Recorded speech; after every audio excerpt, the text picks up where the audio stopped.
एक ऐसी बीमारी है दोस्तों, यकीन मानिए कि वो जिस घर में पहुंच जाती है उस घर की तबाही लग जाती है। जब बेटी की शादी हुई तो उसने आके कुछ ऐसे हरकतें की कि उसका रिश्ता भी टूट गया।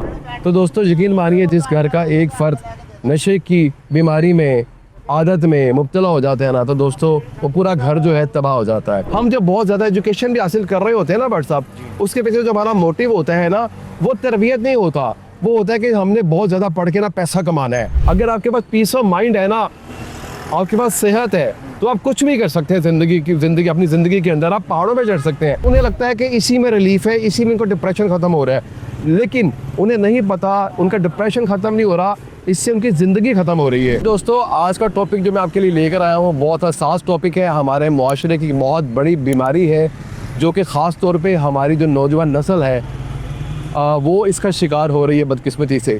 तो दोस्तों आज बरसा मेरे साथ फिर मौजूद है। अभी बरसा थोड़ी देर पहले मुझसे एक टॉपिक डिस्कस कर रहे थे, एक वाक़या डिस्कस कर रहे थे। जब वाक़या वो मैंने सुना तो यकीन मानिए मैं बहुत ज़्यादा अफसरदा हो गया। दोस्तों इससे पहले मैं आपके साथ जो हमने 2 टॉपिक्स पे बात की थी वो टॉपिक थे साइंटिफिक टॉपिक, लेकिन जो आज का टॉपिक है वो है मुआशरे का टॉपिक। हमारे मुआशरे का टॉपिक बहुत ही हसास टॉपिक है। एक ऐसी बीमारी है दोस्तों, यकीन मानिए कि वो जिस घर में पहुंच जाती है उस घर की तबाही लग जाती है। तो आज बट साहब जो मुझे कहानी सुना रहे थे, एक वाक़या सुना रहे थे अपने दोस्त का, सबसे पहले बट साहब से दरख्वास्त करूँगा कि आपके साथ वो वाक़या शेयर करें। उसके बाद इस बीमारी के ऊपर मैं अपनी राय दूंगा। और दोस्तों मेरी आपसे गुजारिश है, आपसे दरख्वास्त है कि आपने भी अपनी राय का इजहार ज़रूर करना है कमेंट्स बॉक्स में जाके। बट साहब की तरफ आते हैं। बट साहब सबसे पहले देखने वालों को उस बीमारी के बारे में, उस वाक़े के बारे में बताइए जो आपने मेरे साथ शेयर किया था। इमरान साहब, बहुत से वाक़यात ऐसे होते हैं जो नाकाबिले फरामोश होते हैं।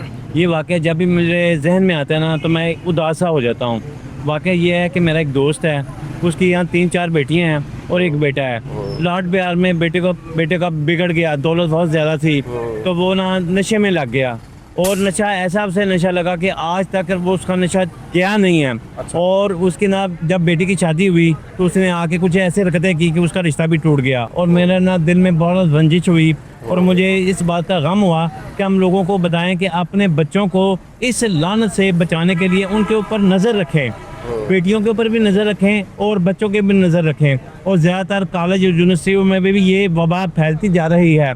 और मैं इसलिए आपसे बोला कि आपने मुझे कहा जी आप बट साहब क्यों उदास हैं, तो ये है कि मैं उनके घर से हो गया आया था। जब ये मैंने देखा तो मुझे मेरे आंखों में आंसू आ गए। मैं कहा यार वो घराना था जो हर वक्त खुशियाँ मनाते थे और हर वक्त आने जाने उनके घर में लगे थे। अब देखो एक शौक की कैफियत है, घर तबाह हो जाता तो है। यकीन करेंगे मेरे ना आंखों में आंसू भी आ गए। मैं कहा यार ये देखो ये वो घर है, वो घराना है जहाँ पर खुशियाँ हर वक्त बरसती थी। पता नहीं इसको किस चीज़ की नज़र लग गई। अब तो ये बताएं कि लोगों को कि इससे अवेयरनेस कैसे होनी चाहिए। जी बिल्कुल भट्ट साहब, मैं दोस्तों जब मैंने ये वाक़या सुना, अच्छा भट्ट साहब आपने मुझे 2 वाक़या शेयर किए थे मेरे साथ। एक तो ये किया था और एक आपने मेरे साथ उस बच्चे का किया था, उस लड़के का किया था जिसकी 6 बहनें हैं। जी जी। और वो जो लड़का है वो भी नशे की इस जो बुरी बीमारी है उसका शिकार हो गया है। तो दोस्तों यकीन मानिए, जिस घर का एक फ़र्द नशे की बीमारी में, आदत में मुब्तला हो जाता है ना, तो दोस्तों वो पूरा घर जो है तबाह हो जाता है।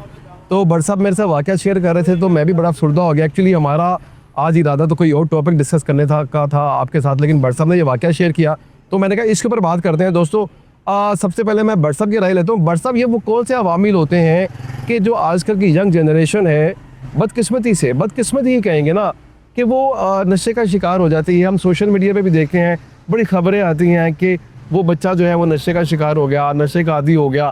बट साहब कौन से अवामिल हैं, वो क्या वजूहात हैं जिनकी वजह से आजकल के जो बच्चे हैं, मैं सबकी बात नहीं कर रहा, जिनकी हम सोशल मीडिया के ऊपर वीडियोज़ देखते हैं, वो इसका शिकार हो जाते हैं। वो बात दरअसल में ये है कि बच्चे यार दोस्त एक पिकनिक पे जाते हैं, यार दोस्त एक दूसरे से मतलब है कि आउटिंग पे जाते हैं। वो कहते हैं यार अल्लाह फड़े यार सिगरेट पी रहा तो थोड़ा, उसने ऐसे ही सिगरेट पी लिया। फिर इसी तरह बढ़ते नशे पे लग के, हेरोइन पे लग के, चर्च पे लग पे, शीशे पे लग के, और वालिदैन की तवज्जो ना होने की वजह से वो बढ़ते जा रहे हैं। अब ये है कि अब ये उनको अवेयरनेस होनी चाहिए कि नशा जो है ना, नशा खाने पे भी नशा होता है, लेकिन आप ऐसा करें कि नशे को दूर करने के लिए ऐसे अवामिल हमें होने चाहिए, ऐसे खेल के मैदान होने चाहिए और मोबाइल से बच्चों को हमेशा दूर रखें। मोबाइल भी एक नशा है। हाँ। मोबाइल के ऊपर आप लग जाएंगे, सारी रात आप मोबाइल पे लगे रहेंगे। हर चीज़ का एक टाइम होता है, उस टाइम को दें। खेल खेल का वक्त हो, खेल को टाइम दें। और ये है कि आप ये बताएं कि अब हम इससे कैसे बचें।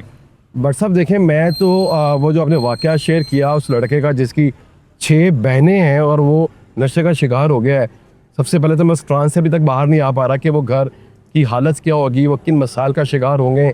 अच्छा बट साहब, जो मुझे लग रहा है ना, आपने जो अपनी एक राय दी जी, अच्छा दोस्तों, जो बट साहब की राय है वो आपको कैसी लग रही है, कमेंट में जाके लाजमी बताइएगा।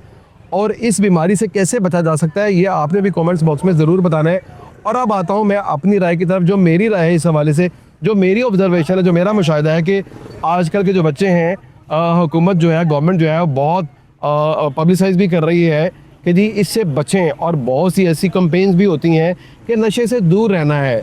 ऐसा ही ना बट जो मुझे लगता है ना कि जो मेरे अपनी अपनी राय होती है, मेरी ऑब्जर्वेशन ये है बट सब के आजकल के जो बच्चे बच्ची हैं ना, माशाल्लाह बहुत इंटेलिजेंट है, बहुत ज़हीन है, पता आपको। बेशक। और माशाल्लाह एजुकेशन भी उनकी बहुत अच्छी होती है जो मैं देखता हूँ।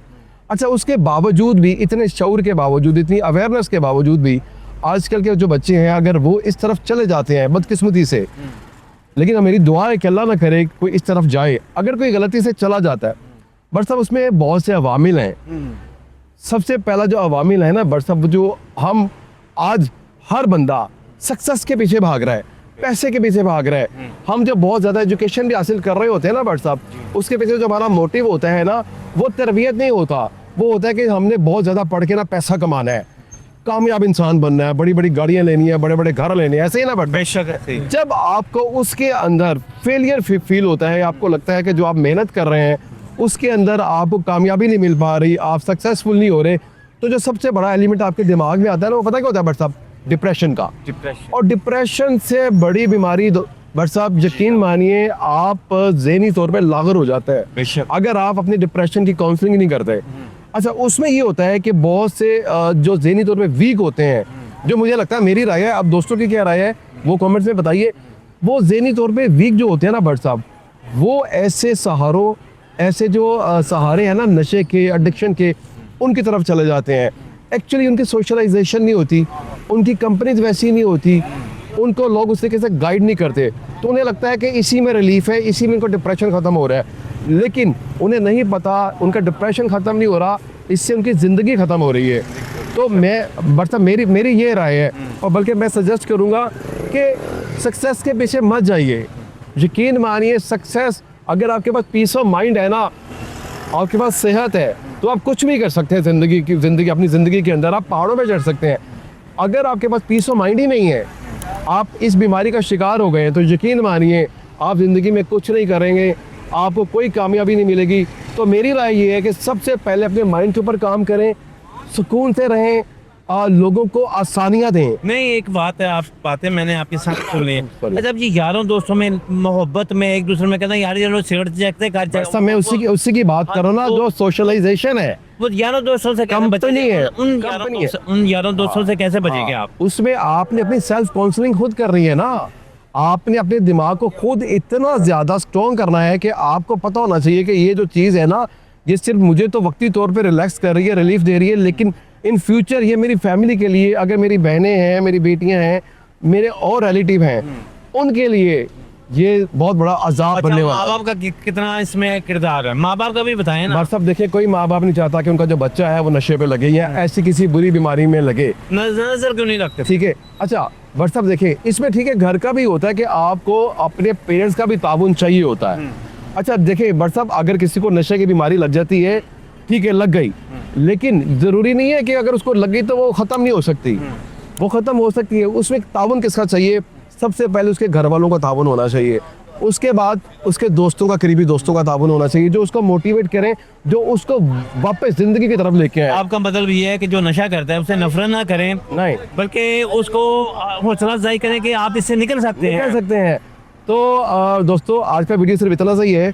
अभी क्योंकि जो हमारे टॉपिक चल रहे थे वीडियो बनाने के, साइंस के हवाले से ही, उससे थोड़ा हट के था, एक माशरे का टॉपिक था, तो मेरी एफर्ट थी इसको आपके साथ शेयर करूं।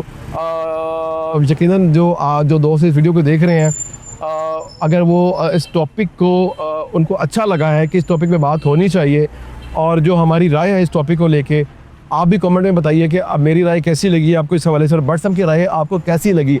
वीडियो अच्छा लगा हो तो लाइक कीजिएगा, सब्सक्राइब कीजिएगा और अपने दोस्तों के साथ शेयर ज़रूर कीजिएगा। अपना बहुत सारा ख्याल रखिएगा। अस्सलाम वालेकुम।